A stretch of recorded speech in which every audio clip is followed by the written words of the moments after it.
আল্লাহ পাক রব্বুল আলামিন বলেন, কুল ইন কুনতুম তুহিব্বুনাল্লাহা ফাত্তাবিউনি ইউহিব্বুকুমুল্লাহ।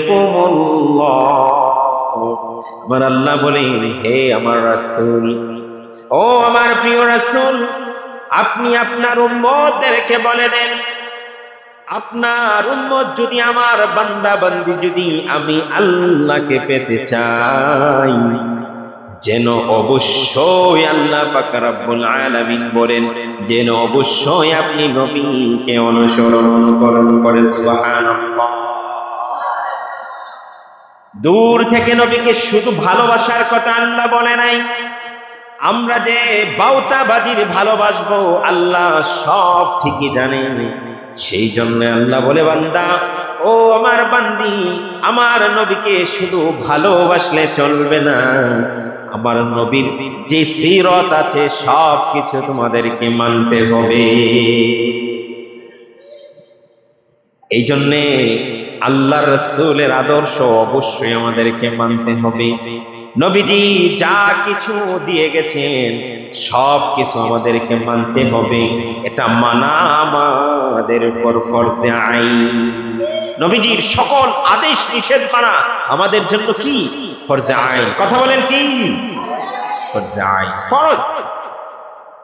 কারণ আল্লাহ সুবহানাহু ওয়া তাআলা বলে দিয়েছেন, হে রাসূল, আমি আল্লাহকে যদি কেউ পেতে চাই অবশ্যই আপনার নবীকে অনুসরণ করতে হবে। যদি আপনি যা রেখে গেছেন, আপনি যা দিয়েছেন, তার থেকে যদি কেউ কমায়, তার থেকে যদি কেউ বাড়ায়, দুটার জন্য আমি আল্লাহ হাসরের দিন সকলকে ধরবো। আমি বলবো, আমার হাবিব যা রেখে এসেছে ওইগুলি তুমি ছাড়লা কেন? আর আমার হাবিব যা করতে বলে নাই সেগুলি তুমি করলা কেন? জবাব আছে? আল্লাহ যদি জবাব চাই, জবাব আছে? জবাব।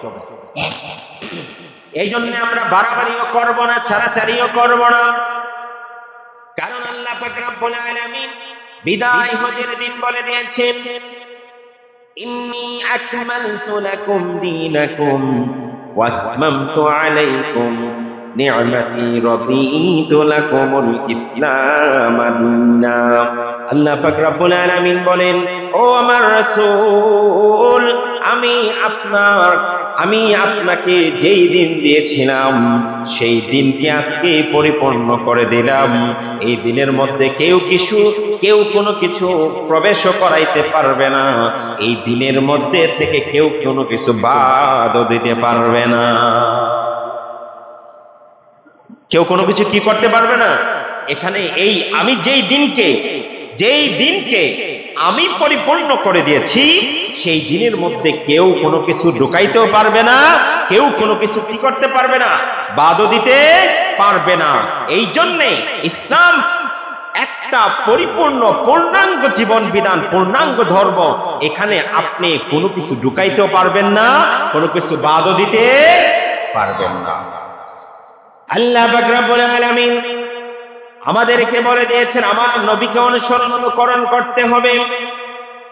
রাসূলুল্লাহ সাল্লাল্লাহু আলাইহি ওয়াসাল্লামের ব্যাপারে আল্লাহ বলেছেন, লাকাদ কানা লাকুম ফি রাসূলিল্লাহি উসওয়াতুন হাসানা।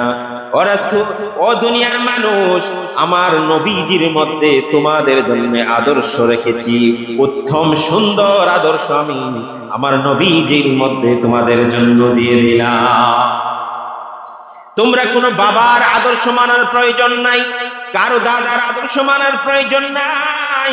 আমি আল্লাহ তো তোমাদের জন্য উত্তম সুন্দর আদর্শ আমার নবীর মধ্যে দিয়ে দিয়েছি।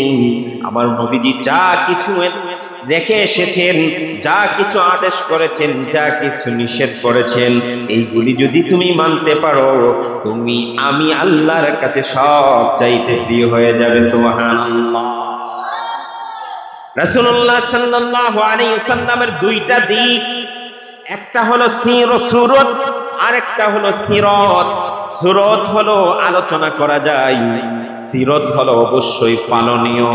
সিরাত যা কিছু আছে, নবীজির আদর্শ যা কিছু আছে, সেগুলি আমাকে মানতে হবে। আর সূরত হচ্ছে যে সুন্দর ভয়াবহ রূপ দিয়ে আল্লাহ পাক রব্বুল আলামিন আল্লাহ তার রাসূলকে বানিয়েছেন, ওইটাকে বলা হয় আল্লাহর নবীর সূরত। নবীজির সূরত কি কেউ ধরতে পারবে? নবীজির যে সূরত, নবীজিকে যেমনি ভাবে আল্লাহ তাআলা বানিয়েছেন, যত সুন্দর করে বানিয়েছেন, যত সুন্দর করে বানিয়েছেন, এইরকম কি কোন সূরত কেউ ধরতে পারবে পৃথিবীতে? আল্লাহর হাবিবের সাথে তুলনা করা যাবে এমন কোন কিছু আল্লাহ তাআলা আসমান জমিনে সৃষ্টি করে দেয়। সুবহানাল্লাহ বলবেন না? আল্লাহর নবীর সাথে উদাহরণ চলে এমন কোনো কিছু আল্লাহ সৃষ্টি করেন নাই। আপনি নবীজির তুলনা কার সাথে করবেন? নবীজির তুলনা করা যায়? নবীজির তুলনার মতো, তুলনা হওয়ার মতো কেউ আছে? আল্লাহ রাসূল বলেন, আমি যখন তৃতীয় আসমানে গেলাম মেরাজের সময়, আমার ভাই ইউসুফ আলাইহিস সালামের সাথে দেখা হয়েছেন। আল্লাহ পাক রব্বুল আলামিন ইউসুফ আলাইহিস সালামকে পৃথিবীর অর্ধেক সৌন্দর্য দিয়ে তৈরি করেছেন। সুবহানাল্লাহ। আর আল্লাহ পাক রব্বুল আলামিন বলেন, আমি আমার রাসূলকে পৃথিবীর মধ্যে সবচাইতে সুন্দর করে বানিয়েছি। সুবহানাল্লাহ। আমি আমার রাসূলকে সবচেয়ে সুন্দর করে বানিয়েছি। বলেন তো, আপনারা এখানে যারা আছেন, আপনার প্রিয় জিনিস, আপনি এক সুন্দর করে একটা জিনিস বানাবেন, খুব শখ করে একটা জিনিস বানাবেন, একান্তই এই জিনিসটাকে আপনি ভালোবাসেন, আপনার ভালোবাসার জিনিসটা আপনি কি সুন্দর করে বানাবেন না খারাপ করে বানাবেন? কথা বলেন, সুন্দর করে বানাবেন না খারাপ করে বানাবেন? অবশ্যই সুন্দর করে বানাবেন। আপনার হৃদয়ে এই জিনিসটার জন্য, বস্তুটার জন্য যতটুকু ভালোবাসা আছে, সবটুকুন ভালোবাসা উদ্ধার করে আপনি ওই বস্তুটাকে বানাবেন, কারণ ওই বস্তুটা আপনার সবচেয়ে প্রিয়। কথা বলে ঠিক কিনা? ঠিক তেমনি ভাবে আল্লাহ তার হাবিবকে বানিয়েছেন, যেই হাবিব আল্লাহর কাছে সবচেয়ে প্রিয়। আল্লাহ কি ওই হাবিবকে অসুন্দর করে বানাবেন? কথা বলেন, অসুন্দর করে বানাবেন? অবশ্যই না।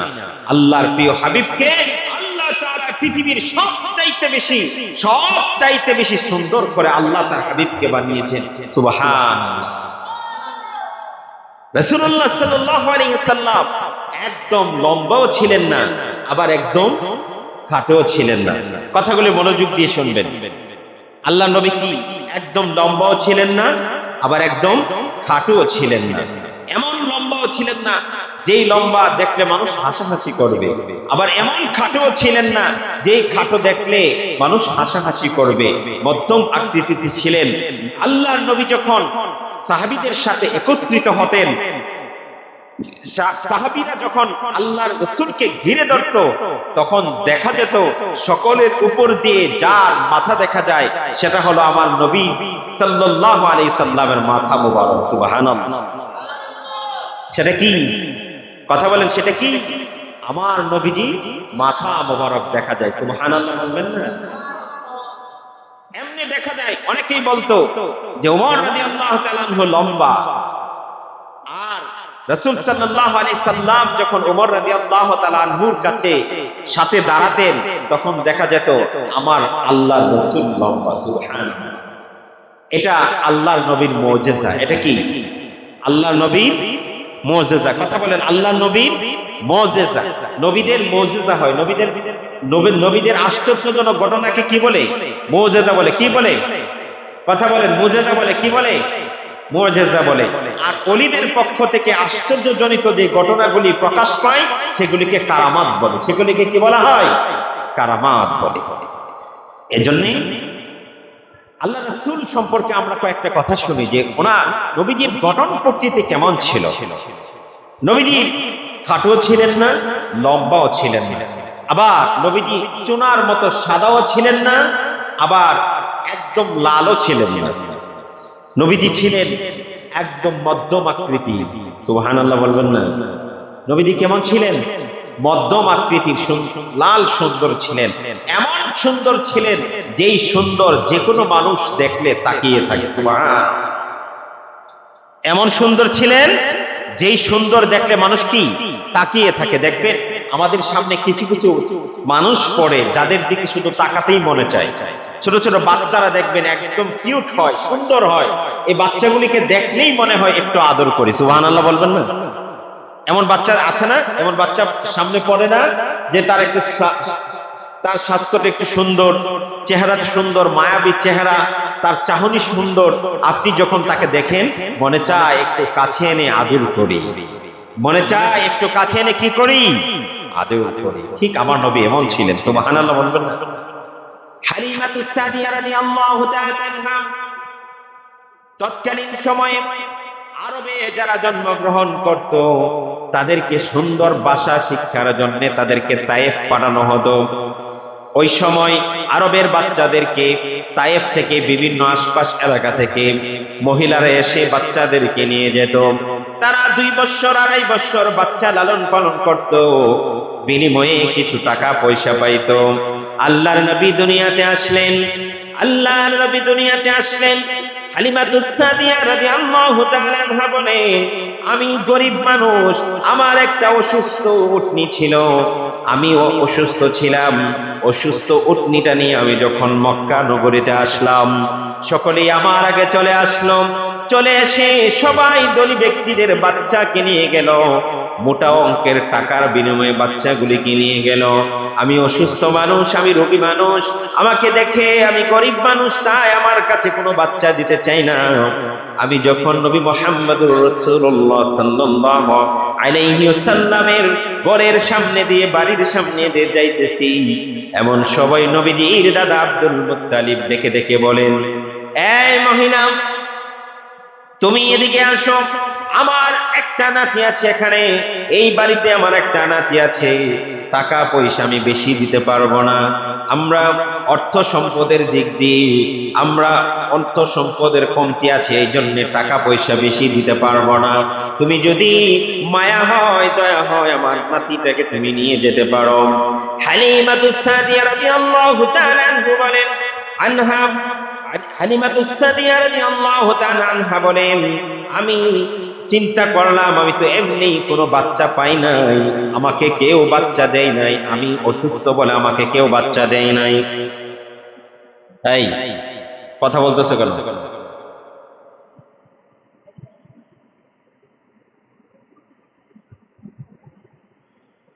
হালিমাতুস সাদিয়া রাদিয়াল্লাহু তাআলা আনহা বলেন, আমি তো কোনো বাচ্চা পাই নাই, সেই জন্য আমি গেলাম ঘরের মধ্যে, যখন দেখলাম আমার নবী মুহাম্মদ মুস্তাফা সাল্লাল্লাহু আলাইহি সাল্লামকে যখন মা আমিনার কোলে আমি দেখলাম, আমার মনে হলো আকাশের চাঁদ যেন খেলাধুলা করতেছে। সুবহানাল্লাহ, সুবহানাল্লাহ। আর কাছতে বলে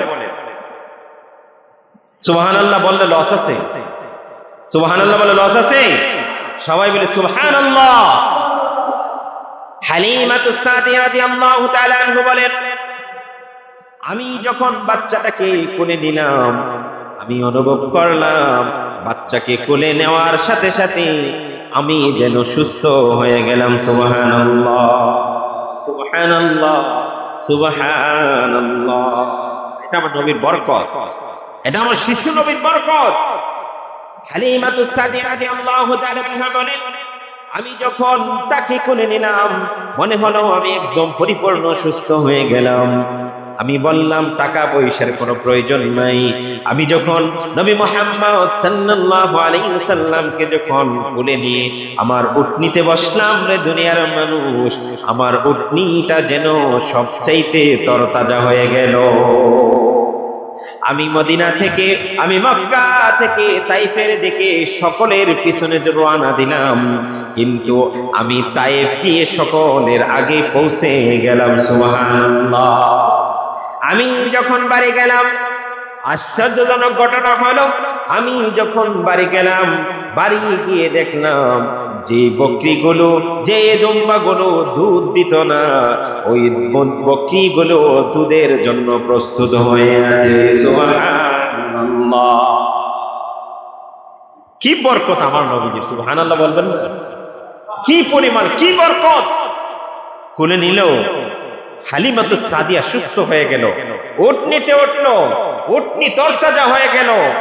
বাড়িতে দুগ্ধ প্রাণী ছিল না, বকরিগুলি বেশি দুধ দিত না, কিন্তু আমার নবীর বরকতে ওই বাড়ির প্রত্যেকটা বকরি যেন তরতাজা সবল হয়ে গেল, অতিরিক্ত দুধ দেওয়া শুরু করলো। সুবহানাল্লাহ, সুবহানাল্লাহ। এটা আমার নবীর বরকত, শিশু নবীর বরকত।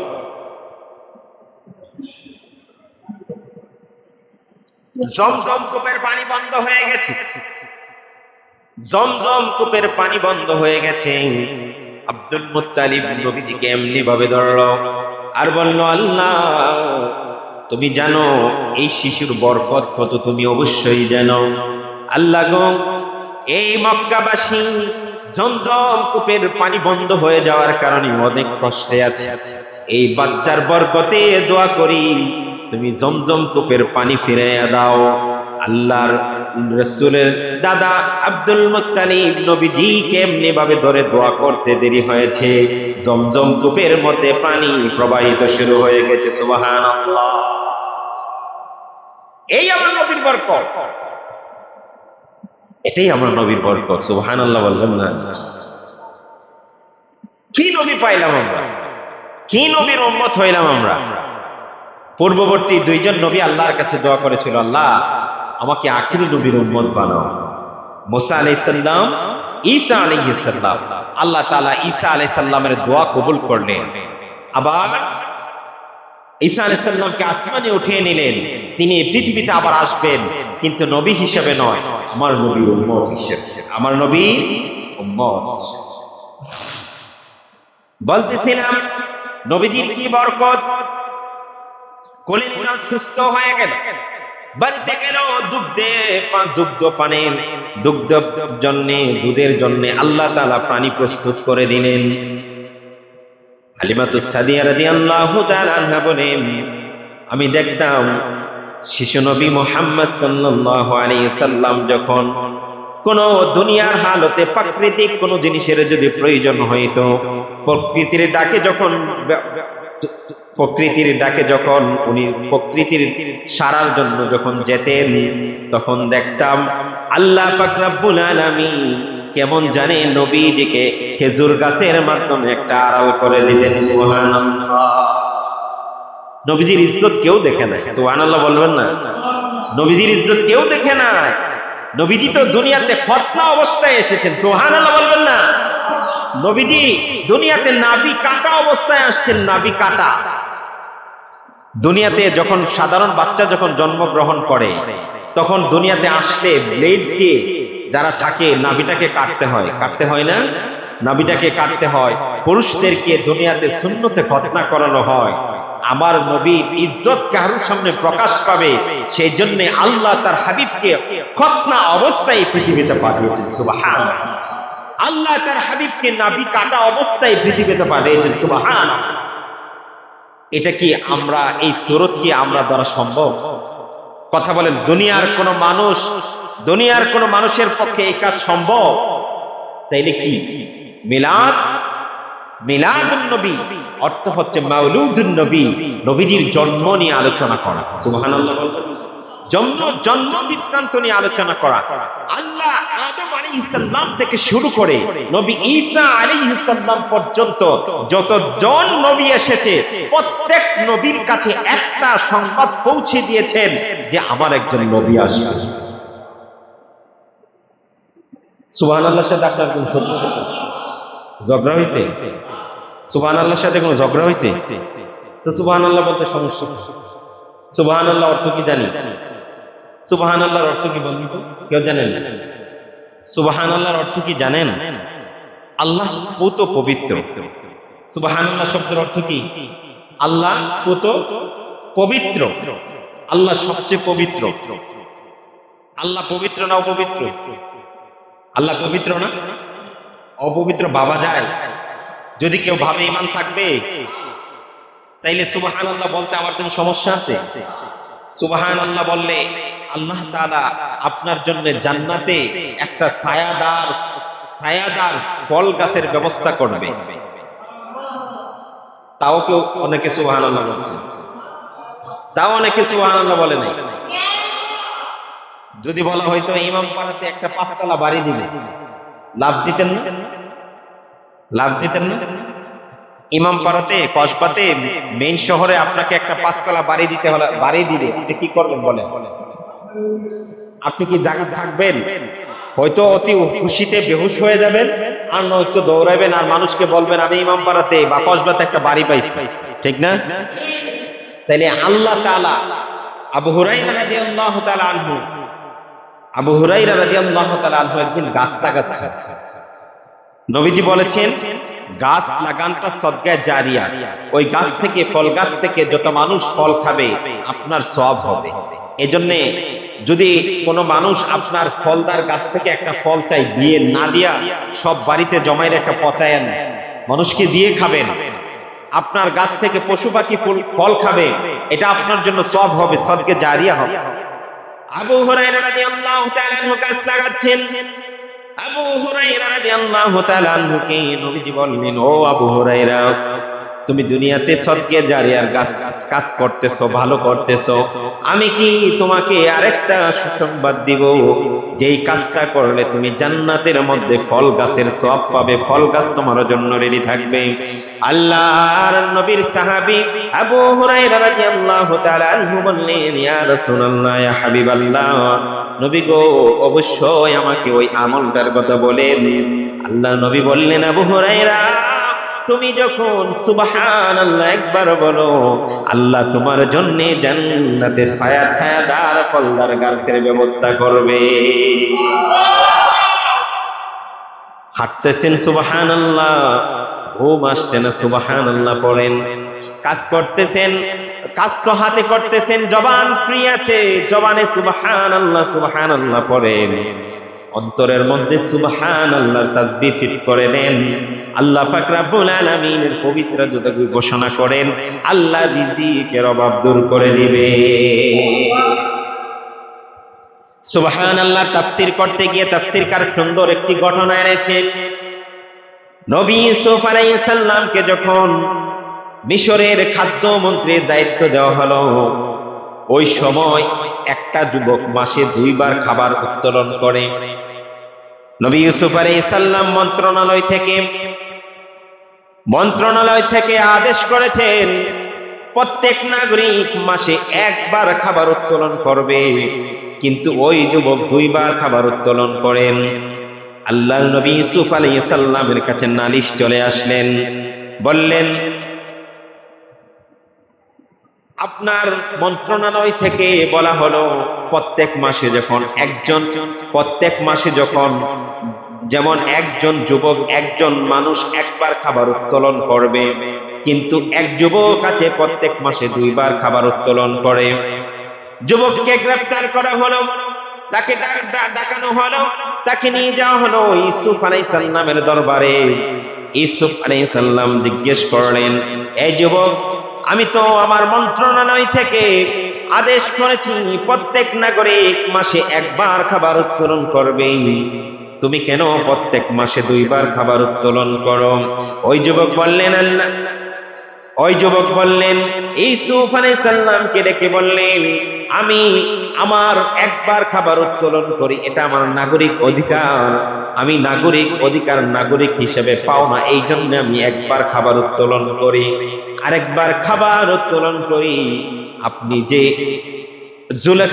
জুলেখার ঘরে যখন আপনাকে আবদ্ধ করা হয়েছিল, ওই দিন জুলেখা আপনাকে আক্রমণ করেছিল, মনের খায়েশ মিটানোর জন্য আপনার উপর যখন চড়াও হয়েছিল, তখন আপনি দৌড় দিয়েছিলেন আল্লাহর উপর ভরসা করে।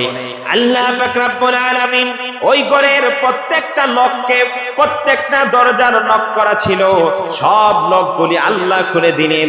আপনি সামনের দিকে দৌড়াইতেছিলেন, হঠাৎ করে লাস্টের দরজায় যখন আপনি গেলেন, জুলেখা আপনার কুর্তার মধ্যে আপনার জামার পিছন দিক থেকে আঁকড়িয়ে ধরলো। পিছন দিক দিয়ে ধরার কারণে আপনার জামা ছিঁড়ে গেল। জুলাইখার স্বামীর সামনে আপনি আর জুলাইখা পড়ে গেলেন। জুলাইখা আপনার উপর সব দোষ দিয়ে পবিত্র হওয়ার চেষ্টা করলো। ওই দিন আপনার জন্য সাক্ষী দেওয়ার কেউ ছিল না। ওই দিন আমি যেই বাচ্চাটা, ছোট্ট নবজাতক সন্তানটা, কোলের শিশুটা আপনার পবিত্রতার সাক্ষী দিয়েছিল, সেই বাচ্চাটা হইলাম আমি। একবার আমি খাবার উত্তোলন করি আমার নাগরিক অধিকারের কারণে, আরেকবার আমি খাবার উত্তোলন করি, আরেকবার আমি খাবার উত্তোলন করি আপনার পবিত্রতার সাক্ষী দেওয়ার কারণে। একবার আমি খাবার উত্তোলন করি নাগরিক অধিকারের কারণে, আরেকবার খাবার উত্তোলন করি আপনার পবিত্রতার সাক্ষী দেওয়ার জন্য। ওই তাফসীর কারক বলেন, যদি দুনিয়ার হালাতে একজন মানুষের পবিত্রতা ঘোষণা করার জন্য যদি এক ব্যক্তি দুইবার খাবার উঠাতে পারে, আহকামুল হাকিমিন আল্লাহর পবিত্রতা যদি আমরা সুবহানাল্লাহ বলি, আল্লাহর পবিত্রতা যদি ঘোষণা করি, আল্লাহ কি আমার আপনার রিজিকের মধ্যে বরকত দিতে পারে না? কথা বলে পারে না? যদি ইউসুফ আলাইহিস সালামের পবিত্রতার সাক্ষী দেওয়ার কারণে ওই যুবক একবারের জায়গায় দুইবার খাবার উত্তোলন করতে পারে, আমি আর আপনি আহকামুল হাকিমিন, যার কোনো অভাব নাই, যে আল্লাহ আমাকে দিতে প্রস্তুত, সে আল্লাহর পবিত্রতা ঘোষণা করে আল্লাহর পক্ষ থেকে কি আমরা রিজিক আনতে পারি না? কথা বলেন, পারি না? তাইলে সুবহানাল্লাহ পড়ব তো? সুবহানাল্লাহ পড়ব তো? অবশ্যই। বলতেছিলাম আল্লাহর নবী এই পৃথিবীতে আসবেন। প্রত্যেকটা নবীকে আল্লাহ পাক রব্বুল আলামিন জানিয়ে দিয়েছেন আমার একজন শেষ নবী আসবে, আমার একজন নবী আসবে, আমার একজন নবী আসবে, যার নাম হবে মুহাম্মদ, বাবার নাম হবে আব্দুল্লাহ, মায়ের নাম হবে আমিনা। তাওরাত, জাবুর, ইনজিল সব সহিফাগুলির মধ্যে, বড় বড় কিতাবগুলির মধ্যে আল্লাহ পাক রব্বুল আলামিন এই নামটাকে দিয়ে দিয়েছেন। মুসা আলাইহিস সালামের সময় এক ইহুদি চিন্তা করল, এই তাওরাতের মধ্যে একমাত্র আমার নবীর নাম থাকবে, মুসার নাম থাকবে, মুহাম্মদের নাম কেন আসবে? প্রত্যেক পৃষ্ঠা থেকে নবীজির নাম কাটা শুরু করলেন। 3 বার কাটে তো 6 বার চলে আসে, 6 বার কাটে তো 9 বার চলে আসে, 9 বার কাটে তো 12 বার চলে আসে, 12 বার কাটে তো 24 বার চলে আসে। এমন ভাবে নাম কাটতে কাটতে সে ক্লান্ত হয়ে গেল। মুসা আলাইহিস সালামের কাছে আল্লাহ পাক রব্বুল মুসা আলাইহিস সালামের কাছে গিয়ে বললেন, আমি তো এমন এক ব্যক্তির নাম আমি কেটে ফেলেছি। ওই নাম কাটার কারণে আল্লাহ বিচার স্বরূপ তাকে হুইসাব বানিয়ে দিয়েছে। নবীর নামের সাথে বেয়াদবি করার কারণে। তখনও তো আমার নবী পৃথিবীতে আসেননি নাই। সুবহানাল্লাহ বলবেন না? নবীজির নামের সাথে বেয়াদবি করার কারণে মানুষ থেকে হুইসাব হয়ে গেছে। এখন আর আমি আপনি যদি নবীজির ইজ্জত নিয়ে টানাটানি করি, তাইলে আমার আর আপনার অবস্থা কেমন হবে? পিটাই না কেন জানেন? এত পাপ করি, পিটাই না কেন জানেন? পিটাই না তার কারণ হলো নবী আল্লাহর কাছে দোয়া করেছেন, আল্লাহ আমার উম্মতের হায়াত হবে অল্প, যদি পাপ করার পরে সাথে সাথে তুমি তাদের বিচার করো, তাইলে তো আমার উম্মত ক্ষমা পাওয়ার কোনো সুযোগ পাবে না। আল্লাহ তোমার কাছে আমি প্রার্থনা করি, আমার উম্মতকে পাপ করার পরে একটু সুযোগ দিও, যাতে সে তওবা করে তার গুনাহ মাফ করে নিতে পারে। সুবহানাল্লাহ। এটা আমার নবীর দোয়ার বরকত। আর নয়তো ফজর নামাজ না পড়ে ঘুমাইতেন, ফেরেশতা আইসা লাঠি দিয়ে পিটাইতেন। এখন কি ফজর নামাজের সময় যে আপনি ঘুমিয়ে থাকেন, ফেরেশতারা লাঠি দিয়ে পিটায়? ফেরেশতারা লাঠি দিয়ে পিটায়? রমজান মাসে রোজা না খেয়ে দোকানে দোকানে বসে চা খান, নাস্তা করেন, ফেরেশতারা কি এসে লাঠি দিয়ে পিটায়? পিটায় না। কারণ কি? এটা আমার নবীর দোয়ার বরকত। আপনি পাপ করতেছেন, আল্লাহ আপনাকে প্রার্থনা করার সুযোগ দিচ্ছে। আল্লাহ পাক রব্বুল আলামিন বলেন, আমার আখিরি নবীর উম্মত যদি কোনো পাপ করার চিন্তা করে, তার কোনো পাপের জন্য গুনাহ আমলনামায় লিখবা না।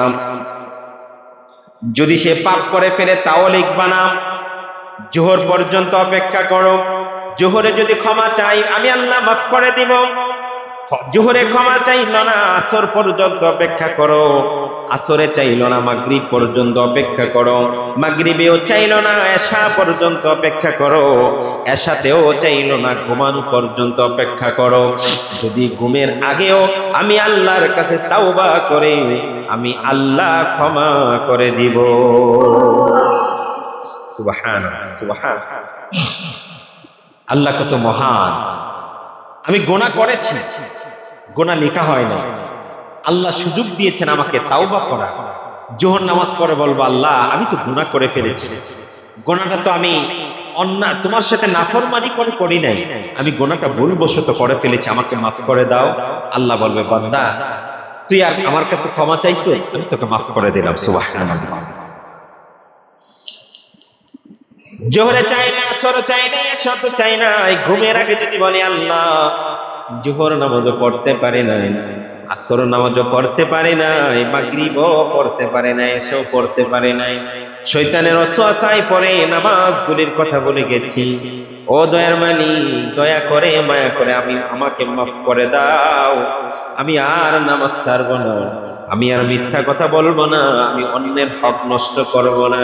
আল্লাহ দয়া করে মায়া করে তোমার রহমতের দৃষ্টি দিয়ে আমার দিকে তাকাও, আমাকে মাফ করে দাও। আমার আল্লাহ বলেন, তুমি যখন এমনি ভাবে অনুনয় বিনয় করে আমি আল্লাহর কাছে চাও, দুইটা চোখের থেকে যখন অল্প একটু চোখের পানিও চলে আসে, আমি আল্লাহর আরশের মধ্যে এসে ধাক্কা লাগে, আমি আল্লাহ তোকে সাথে সাথে ক্ষমা করে দেই। সুবহানাল্লাহ। আল্লাহ পাক রব্বুল আলামিন আল্লাহর হাবিবকে পৃথিবীতে পাঠাবেন। বাবার নাম আব্দুল্লাহ, মায়ের নাম আমেনা, নবীজির নাম হবে মুহাম্মদ। তাওরাতের মধ্যে ইহুদিরা পাইলেন মদিনার এক মহিলা, তার নাম ছিল মারিয়াম। তার বাবা ছিল একজন বড় ইহুদিদের আলেম, পাদ্রী ছিল। সেই সুবাদে তিনি জানতে পারলেন আব্দুল্লাহ হবে কুরাইশ বংশের আব্দুল্লাহর মাধ্যমে আল্লাহ তার হাবিবকে পৃথিবীতে পাঠাবেন। আব্দুল্লাহ নবীজির বাবা, আব্দুল্লাহর কপালে তখন নবীজির নবুয়াতের মোহর, যে উম্মতি মুহাম্মাদীর যে নূর ছিল, এই নূর ঝলমল ঝলমল করত। আব্দুল্লাহকে দেখলেই ওই মারিয়াম ঘরে ডেকে নিতেন, তাকে আদর আপ্যায়ন করতেন, আর বলতেন, রে আব্দুল্লাহ আমাকে তুমি বিয়ে করো। আমার বাবা এই মক্কা নগরীর একজন সুনামধন্য ব্যক্তি, আমার বাবা এই দেশের একজন সুনামধন্য ব্যক্তি, বড় আলেম, আমাকে তুমি বিয়ে করো। এরকম ভাবে তাকে বিয়ের প্রস্তাব দিত। আব্দুল মুত্তালিবের কাছে গিয়ে বলল, আব্দুল মুত্তালিবের কাছে গিয়ে বলল, বাবা আমাকে তো চতুর্দিক থেকে এভাবে বিয়ের জন্য প্রস্তাব আসতেছে, মক্কার বড় বড় লিডার যারা আছে, সম্ভ্রান্ত পরিবার থেকে আব্দুল্লাহর জন্য বিয়ের প্রস্তাব আসতেছে, কিন্তু আমার নবীর বাবা এবং দাদা এখানে বিয়ের কোনো ব্যবস্থাই করে নাই। একদিন আব্দুল্লাহকে নিয়ে, নবীজির বাবাকে নিয়ে মক্কা থেকে মদিনায় চলে গেলেন। মদিনায় আব্দুল মুত্তালিবের বন্ধু ছিল আব্দুল ওয়াহাব। ওই বন্ধুকে গিয়ে বলল, বন্ধু আমার ছেলেটার জন্য চতুর্দিক থেকে বিয়ের প্রস্তাব আসতেছে, কিন্তু আমি চাই তোমার যে কন্যা আমেনা আছে, সেই কন্যার সাথে আমার ছেলে আব্দুল্লাহকে বিয়ে দিতে। সুবহানাল্লাহ। আমেনা নবীজির বাবা মায়ের বিয়ে হয়ে গেলেন। বিয়ে হওয়ার পরে যখন আব্দুল্লাহ ফিরে মক্কায় আবার আসলেন, ওই যে মহিলা মারিয়াম ছিলেন না, ওই মহিলা যখন আব্দুল্লাহকে দেখলেন, আব্দুল্লাহকে দেখার পরে যেই মহিলা প্রত্যেক দিন ডেকে ডেকে নিয়ে তাকে আদর আপ্যায়ন, খাবারের ব্যবস্থা করতেন, বিয়ের প্রস্তাব দিতেন, অনেক আদর আপ্যায়ন করতেন, ওই মহিলা যখন আব্দুল্লাহকে দেখলেন, নবীজির বাবাকে যখন দেখলেন, তখন সাথে সাথে ঘরের দরজাটা বন্ধ করে দিলেন। আব্দুল্লাহ ঘরের বাহির থেকে ডেকে ডেকে বলে, মারিয়াম তুমি এতদিন আমাকে দেখলে, তুমি ডেকে ডেকে ঘরে নিতে, আদর আপ্যায়ন করতে, আজকে আমাকে দেখে কেন ঘরের দরজাটা বন্ধ করে দিলেন? ওই ঘরের ভিতর থেকে ওই মারিয়াম বলেন, আব্দুল্লাহ, আমি তোমার স্ত্রী হওয়ার জন্য, তুমি সুন্দর দেখতে, তুমি সুঠাম দেহের অধিকারী, সেই জন্য তুমি আব্দুল্লাহকে আমি পছন্দ করতাম না। আমি আমার বাবার মাধ্যমে জানতে পেরেছি আব্দুল মুত্তালিবের ছেলে কুরাইশ বংশের আব্দুল্লাহর মাধ্যমে আল্লাহ তার হাবিবকে এই পৃথিবীতে পাঠাবেন। আরে আব্দুল্লাহ, আমি তোমার বউ হওয়ার জন্য, স্ত্রী হওয়ার জন্য আমি তোমাকে ডাকি নাই, আমি চেয়েছিলাম তোমার মাধ্যমে আমি আখিরি নবীর মা হওয়ার জন্য। সুবহানাল্লাহ। এ আব্দুল্লাহ, আমি তোমার স্ত্রী হওয়ার শখ নাই, কোন শখ আমার তোমার স্ত্রী হওয়ার ছিল না রে আব্দুল্লাহ। আমার একটাই শখ ছিল, আমি হব আখিরি নবীর মাতা। আরে আব্দুল্লাহ, এতদিন তোমার কপালের মধ্যে উম্মতি মুহাম্মাদের নূর জলমল জলমল করত। আরে আব্দুল্লাহ, আমিনার সাথে বিবাহ হওয়ার পরে সেই নূর আর তোমার কপালে নাই, তোমার থেকে সেই নূর আমিনার গর্ভে চলে গেছে। সুবহানাল্লাহ। আরে আব্দুল্লাহ, আমিনা তো ধন্য হয়ে গেল, আমিনা তো ধন্য হয়ে গেল, আমিনা হয়ে গেল আখিরি নবীর মা। সুবহানাল্লাহ।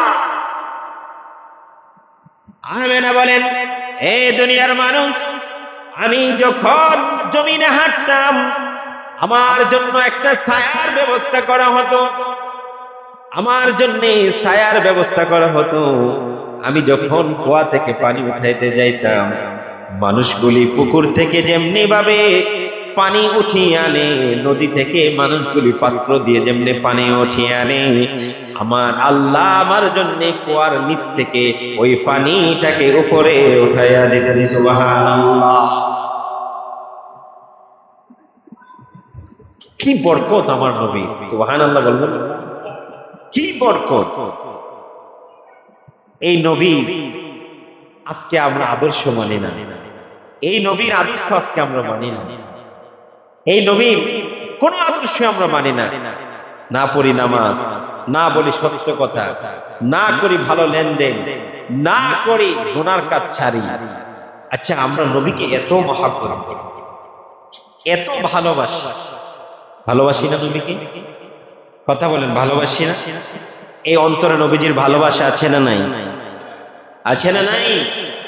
হে রাসূল, বুঝি না আমি রেখেছো বেঁধে মোরে, কোন সুতোই তুমি রেখেছো বেঁধে মোরে, কোন সুতো জানি না গোপনে কেমন করে, জানি না গোপনে কেমন করে, হৃদয়ে গড়েছ প্রেমের বলই। হে রাসূল, বুঝি না আমি রেখেছ বেঁধে মোরে, কোন সুতোই তুমি রেখেছ বেঁধে মোরে, কোন সুতো। তোমারি নামে আনন্দে ধোলি, তোমারি নামে দুনিয়া ভুলি, কি জাদু মাখায় নামে দে। সুবহানাল্লাহ। নবীজির নাম নিলে ভালো লাগে না? নবীজির উপর দরুদ পড়লে ভালো লাগে না? অবশ্যই ভালো লাগে। তোমারি নামে আনন্দে ধুলি, তোমারি নামে দুনিয়া ভুলি, কি জাদু মাখাই নামেতে, খোদারে পরশে জিনা আমারো সে, খোদারে পরশে জিনা আমারো সে, নাম মুহাম্মদ শুধু মধুময়। হে রাসূল, বুঝি না আমি রেখেছ বেঁধে মোরে কোন সুতুই তুমি রেখেছ বেঁধে মোরে কোন সুতুই হে রাসূল বুঝি না আমি রেখেছ বেঁধে মোরে কোন সুতুই তুমি রেখেছ বেঁধে মোরে কোন সুতুই স্বার্থবিহীন ছিলে চিরদিন তুমি ইনসাফের প্রতীক কুল আলমের শ্রেষ্ঠ নিয়ামত তুমি যে প্রাণের অধীন স্বার্থবিহীন ছিলে চিরদিন তুমি ইনসাফের প্রতীক কুল আলমের শ্রেষ্ঠ নিয়ামত তুমি যে প্রাণের অধীন তুমি প্রিয়তম আমিনার নন্দন কুল মুসলিমের হৃদয়ের স্পন্দন তুমি ছাড়া সবই অন্ধকার থাকিতে দেহে প্রাণ তোমারই সম্মান থাকিতে দেহে প্রাণ তোমারই সম্মান দেব না লুটাতে দুলুই হে রাসূল বুঝি না আমি রেখেছ বেঁধে মোরে কোন সুতুই তুমি রেখেছ বেঁধে মোরে কোন সুতুই সবাই বলে আল্লাহু আকবার নবীজির শান নবীজির ভালোবাসার কথা শুনলে মনে শান্তি লাগে না মনে শান্তি লাগে না সেই নবীকে আমরা অবশ্যই ভালোবাসি বলতেছিলাম ওই মারিয়াম আব্দুল্লাহকে দেখে দরজা বন্ধ করে দিলেন বললেন রে আব্দুল্লাহ আমি তো তোমার স্ত্রী হওয়ার জন্য তোমাকে বলি নাই আমি চেয়েছিলাম আমি আখিরি নবীর উম্মতের মা হব আমি আখিরি নবীর মা হব আমি হতে পারি নাই সেই সৌভাগ্যবতী হয়ে গেলেন আমেনা এই জন্য তারপরে রাসূলুল্লাহ সাল্লাল্লাহু আলাইহি ওয়াসাল্লাম যেদিন দুনিয়াতে আসলেন চারজন রমণীকে চারজন শ্রেষ্ঠ মহিলাকে আল্লাহ পাক রব্বুল আলামিন নবীজির করে পাঠায়া দিলেন আরশে আজিম থেকে একটা নূরের আলো যেন নবীজির ঘরের মধ্যে পড়লেন ঘরটাকে আলোকিত করে রাখলেন আব্দুল্লাহর বাবা আব্দুল মুত্তালিব নবীজির দাদা খানায় কাবার পাশে বসে আছেন হঠাৎ করে দেখেন আকাশ থেকে একটা নূরের তাজাল্লি যেন আমার নবীর ঘরটাকে আলোকিত করে রেখেছেন আর বুঝতে বাকি রইল না আমার নাতি দুনিয়াতে এসে গেছে সুবহানাল্লাহ আল্লাহর কাছে দিনে বলল ও আল্লাহ ও আমার পানি আমি দিনের মধ্যে যদি নবীকে পাঠাও আমি দিন দামি হয়ে যাব রাত্র আল্লাহর কাছে বললেন আল্লাহ আমি রাত্রের মধ্যে যদি আমার নবীকে তুমি দুনিয়াতে পাঠাও আমি দামি হয়ে যাব আল্লাহর কাছে দুইটা দরখাস্ত করে গেল আল্লাহ পাক রব্বুল আলামিন এমন একটা সময় আল্লাহর নবীকে দুনিয়াতে পাঠাইলেন যেই সময়টার মধ্যে না দিন না রাত দিনের রাতের শেষ এবং দিনের শুরু সুবহ সাদিকের সময় আল্লাহ তার হাবিবকে পাঠিয়েছে এই জন্য দিন বলে আল্লাহ আমার মধ্যে পাঠাও আমি দামি হয়ে যাব রাত বলে আল্লাহ আমার মধ্যে পাঠাও আমি দামি হয়ে যাব আল্লাহ পাক রব্বুল আলামিন দিন এবং রাতের মাঝখানে আল্লাহর হাবিবকে পাঠাইলেন দুনিয়াতে আসলেন দুনিয়াতে যখন মানুষ দুনিয়াতে যখন জন্মগ্রহণ করে স্বভাবত দুনিয়ার বাচ্চারা ওয়া ওয়া করে কান্নাকাটি করে আর আমার নবী দুনিয়াতে আসলেন এসে উম্মতের চিন্তায় উম্মতি উম্মতি বলে চিন্তা উম্মতি উম্মতি বলে চিৎকার করলেন সুবহানাল্লাহ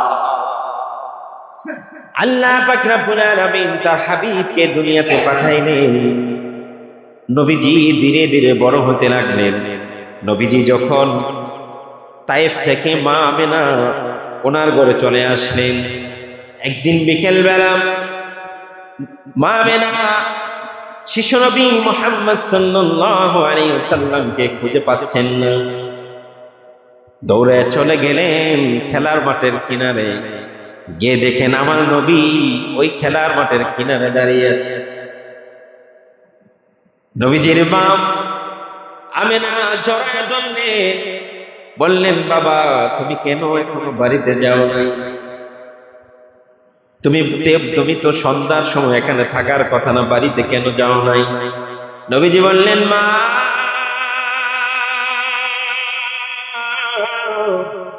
মা গো,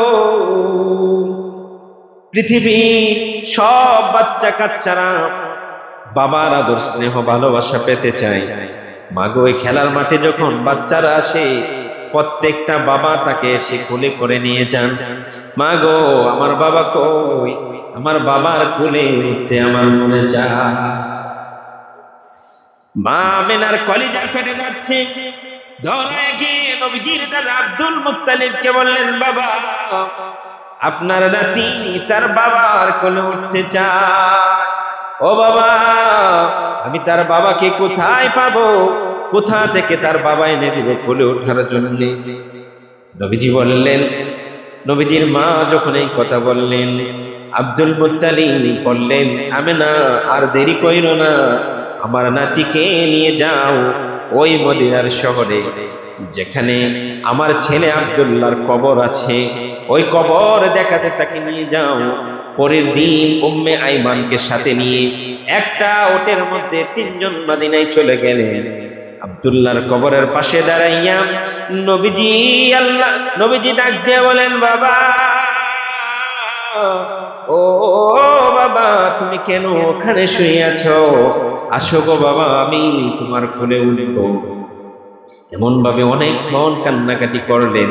ফিরে আসার পথে মাঝ রাস্তায় যখন সন্ধ্যা হয়ে গেল, সন্ধ্যার সময় তাবু গাড়িয়ে নবীজিকে নিয়ে মা আমেনা এবং উম্মে আইমান তাদেরকে নিয়ে সুন্দর করে তাবুটা নিয়ে থাকার জন্য ব্যবস্থা করলেন। গভীর রজনীতে মা আমেনার শরীরে কাপন দিয়ে জ্বর এসে গেল। মা আমেনা বুঝতে পারলেন আমি আর দুনিয়াতে থাকতে পারবো না। উম্মে আইমানকে ডেকে বলে আইমান আমার ছেলে মুহাম্মদ কই, আমার কাছে দাও আমি তাকে একটু আদর করব। নবীজির মা নবীজিকে বুকে জড়াইয়া ধরলেন আর বললেন বাবা আমি জানি না আমি মক্কা নগরীতে ফিরে যেতে পারবো কিনা, আমার মনে হয় আমার জীবনের শেষ দিন চলে আসছে। নবীজি মায়ের বুকের মধ্যে জড়ায় ধরে বলে মা গো তুমি যদি চলে যাও আমাকে কে আদর করবে? আমার তো বাবা নাই গো, আমাকে কে খাইয়ে দিবে, আমাকে কে গোসল করাবে, আমাকে কে আদর ভালোবাসা দিবে? মা মা মা করে নবীজি যখন কাঁদতেছিলেন এই অবস্থায় আল্লাহর নবীর মা দুনিয়া থেকে চলে গেলেন। মদিনায় খবর দেওয়া হলো, মদিনা থেকে এসে মা আমেনাকে দাফন করা হলো। উম্মে আইমান নবীজিকে নিয়ে মক্কার দিকে যখন ফিরে আসলেন, আব্দুল মুত্তালিব ওই খানায় কাবার দিকে একটা উঁচু পাহাড়ের দিকে তাকাইয়া শুধু তাকায়া থাকতেন কোন সময় আসবেন আমার নাতি, কোন সময় আসবেন তাকিয়ে থাকতেন। হঠাৎ করে দেখেন দূর থেকে একটা উট দেখা যায়, ওই উটের মধ্যে লোক থাকার কথা 3 জন, কিন্তু লোক দেখা যায় 2 জন। কয়জন দেখা যায়? আমার নবীর দাদা আব্দুল মুত্তালিব ডাক দিয়ে বললেন ওরে আবু তালিব কোথায়? আবু তালিব আমার সন্তানরা কোথায়? আমার নবী আমার নাতি বাবার কবর দেখতে কি মনে হয় মাকেও হারিয়ে এসেছে। এই দুনিয়ার মানুষ আল্লাহ নবী দুনিয়াতে আসার 6 মাস পূর্বে রাসূলুল্লাহ সাল্লাল্লাহু আলাইহি ওয়াসাল্লামের পিতা দুনিয়াতে থেকে চলে গেলেন। নবী দুনিয়াতে যখন আসলেন 6 বৎসরের সময় মা হারিয়ে এতিম হয়ে গেলেন। নবীজির দায়িত্ব নিলেন নবীজির দাদা আব্দুল মুত্তালিব। আব্দুল মুত্তালিব ইন্তেকালের পরে নবীজির চাচা আবু তালেব নবীজির দায়িত্ব নিলেন। এমনি ভাবে নবীজি আস্তে আস্তে বড় হতে লাগলেন। খানায়ে কাবার সংস্কার যখন শুরু হয়ে গেল, খানায়ে কাবার সংস্কার হলো, কিন্তু একটা পাথর, যেই পাথরটা স্থাপন করবে, এই সম্মানের পাথরটাকে কে স্থাপন করবে তা নিয়ে ওই কুরাইশবাসীদের মধ্যে একটা ঝগড়া বিবাদ সৃষ্টি হয়ে গেল। নবীজি গেলেন, নবীজি গিয়ে বলেন, নবীজি গিয়ে সমাধান দিলেন, এই পাথরটা মাঝখানে রাখেন, একটা চাদরের উপরে রাখেন, চাদরটার মধ্যে চারজন ধরেন, চার গোত্রের চার নেতা ওই চাদরের চার কোণাতে ধরে পাথরটা যখন নিয়ে গেলেন, আমার নবীর, শিশু নবীর পবিত্র হাত মুবারক দিয়ে ওই পাথর তিনি খানায়ে কাবায় স্থাপন করে নিলেন। সুবহানাল্লাহ। এই নবীর উম্মত আমরা। নবীজি এত সুন্দর ছিলেন, বলতেছিলাম নবীজির দুইটা চোখ টানা টানা ছিল। নবীজি যখন কথা বলতেন, শেষ করে দেব, নবীজি যখন কথা বলতেন এত সুন্দর করে কথা বলতেন। নবীজির কথা শুনে এমন ঘটনা হয়েছে, নবীজির কথা শুনে মুসলমান হয়েছেন অনেকে। সুবহানাল্লাহ। নবীজির কথা শুনেও মানুষ মুসলমান হয়েছেন, এত সুন্দর কথা বলতেন। সুবহানাল্লাহ। তো এই এত সুন্দর এত বরকতপূর্ণ নবী আমাদেরকে দিয়েছেন, এই নবীর আদর্শ আমাদের মানার দরকার আছে না? আছে না নাই? চিল্লা পাল্লা করে নবীজির মান বাড়ানো যায় না। আল্লাহ কোরআন এবং হাদিসের মধ্যে নবীজির অনেক সম্মান দিয়েছেন, যা আলোচনা করে আমার আর আপনার পক্ষে শেষ করা সম্ভব নয়। আল্লাহ তাআলা বলেন, ওয়া ইন্নাকা লাআলা খুলুকিল আযীম, আমি আমার নবীকে উত্তম চরিত্র দিয়েছি। সুবহানাল্লাহ। এই আযীম শব্দ আল্লাহ তার কোন নবীর ব্যাপারে ব্যবহার করেন নাই, একমাত্র আমাদের শেষ নবী মুহাম্মদ সাল্লাল্লাহু আলাইহি সাল্লামের ব্যাপারে আল্লাহ বলেছেন আযীম, খুলুকিল আযীম, আমার হাবিবকে আমি উত্তম চরিত্র দান করেছি। সুবহানাল্লাহ। ওই যে বলেছিলাম, লাকাদ কানা লাকুম ফি রাসূলিল্লাহি উসওয়াতুন হাসানা, আমি আমার হাবিবের মধ্যে তোমাদের জন্য উত্তম চরিত্র রেখেছি। আর কেমন উত্তম চরিত্র? খুলুকিল আযীম, সবচেয়ে বড় উত্তম চরিত্র আমি তো আমার হাবিবকে দিয়েছি। যেই আদর্শ, যেই চরিত্র তোমরা যদি অনুসরণ করো, আর জীবনে তোমরা কোনো দিকে তাকাতে, কারোর দিকে তাকাতে। আমি মাঝে মধ্যে বলি, আমাদের দেশে দেখবেন দরবারের অভাব নাই, পীরের অভাব নাই, আলেমের অভাব নাই, বিভিন্ন দলের অভাব নাই। অভাব আছে? কথা বলেন, অভাব আছে? এই পীরের ওই তরিকা, এই আলেমের ওই তরিকা, এই বাবার এই তরিকা, এই দাদার এই তরিকা।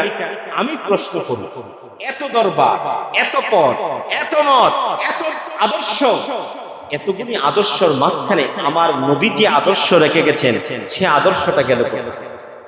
আদর্শ তো এত হওয়ার কথা ছিল না। আদর্শ হবে একটা, সেটা কার? আল্লাহর রাসূলের। আদর্শ হবে একটা, সেটা কার? আল্লাহর রাসূল। তাইলে এত দল, এত মত, এত পথ কেন আমাদের? কথা হলো, আমরা যদি ইসলাম দিয়ে হুজুর চিনতাম, ইসলাম কি বলেছে, ইসলাম দিয়ে যদি হুজুরকে জাস্টিফাই করতাম, তাইলে আমাদের জন্য সহজ হইতো। কিন্তু আমাদের সমস্যা হচ্ছে, আমরা হুজুর দিয়ে ইসলাম চিনি, যার দরুন ঝামেলা।